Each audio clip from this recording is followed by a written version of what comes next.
ನಿರ್ಧಾರ ತೆಗೆದುಕೊಳ್ಳುವ ಮೊದಲು ಜಾಗೃತರಾಗಿರಿ. ನಮಸ್ತೆ. ಜೀವನದಲ್ಲಿ ಒಂದು ವಿಷಯವನ್ನು ಎಂದಿಗೂ ಮರೆಯಬೇಡಿ. ತೆಗೆದುಕೊಂಡು ನಿರ್ಧಾರದ ಬಗ್ಗೆ ನಂತರ ಪಶ್ಚಾತ್ತಾಪ ಪಡಬೇಡಿ. ಮುಂದೆ ಪಶ್ಚಾತ್ತಾಪ ಆಗುವಂತಹ ನಿರ್ಧಾರವನ್ನು ತೆಗೆದುಕೊಳ್ಳಬೇಡಿ.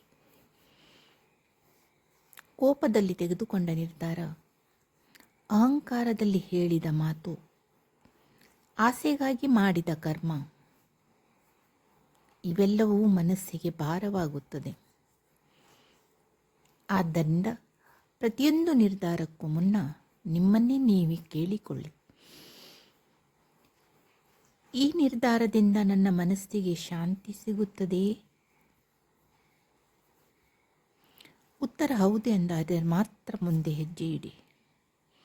ಯಾಕೆಂದರೆ ಸರಿಯಾದ ನಿರ್ಧಾರ ಎಂದರೆ ಕೇವಲ ಯಶಸ್ಸನ್ನು ಕೊಡುವುದಲ್ಲ, ಅದು ಮನಸ್ಸಿಗೂ ನೆಮ್ಮದಿಯನ್ನು ನೀಡುವಂತಿರಬೇಕು. ಜೀವನವನ್ನು ಪಶ್ಚಾತ್ತಾಪದಿಂದ ಅಲ್ಲ, ಜಾಗರೂಕತೆಯಿಂದ ಬದುಕಿ. ಏಕೆಂದರೆ ಜಾಗೃತಿಯಿಂದ ತೆಗೆದುಕೊಂಡ ನಿರ್ಧಾರಕ್ಕೆ ಕ್ಷಮೆ ಕೇಳಬೇಕಾಗಿರುವುದಿಲ್ಲ. ಅದೇ ನಿಜವಾದ ಆಧ್ಯಾತ್ಮಿಕ ಜೀವನ. ನಿಮ್ಮ ನಿರ್ಧಾರ ನಿಮ್ಮ ಭವಿಷ್ಯವನ್ನು ನಿರ್ಮಿಸುತ್ತದೆ. ಆದ್ದರಿಂದ ನಿರ್ಧಾರ ತೆಗೆದುಕೊಳ್ಳುವ ಮೊದಲು ನಿಮ್ಮ ಅಂತರಾತ್ಮವನ್ನು ಕೇಳಿ.